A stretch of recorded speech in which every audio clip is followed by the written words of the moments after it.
So guys तपाईहरु चाहिँ video बनाउने बेला के ग्याजेट युज गर्नुहुन्छ र मैले युज गर्ने ग्याजेट भनेको चाहिँ अहिले मोबाइलबाट रेकर्ड गरिरहेको छु। त्यसको लागि मैले साउन्डको लागि माइक युज गर्ने भने होलील्यान्डको माइक युज गर्छु भन्दाखेरि भिडियोहरुको लागि चाहिँ म अब अर्को मैले रिसेन्टली भर्खर जोडेको भनेको एउटा यो छ क्रिएटिभ कम्बो पकेट 4 उज्मो छ मसँग चाहिँ।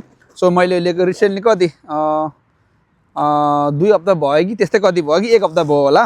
सो यसको लागि म युज गर्छु। यहाँ के छ तपाईलाई देखाउन चाहन्छु भन्दाखेरि उज्मो पकेट 4 को यो भयो तपाईको यहाँ छ र यसको लक हुन्छ, यसो लक खोल्ने यो लक भइहाल्यो।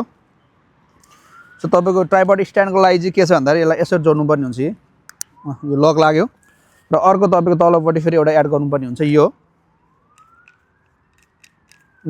ट्राइपड यो भइहाल्यो र अर्को मसँग स्पेशली कुरा यसको लागि के आछ भन्दाखेरि मसँग यसको लागि चाहिँ DJI को माइक छ।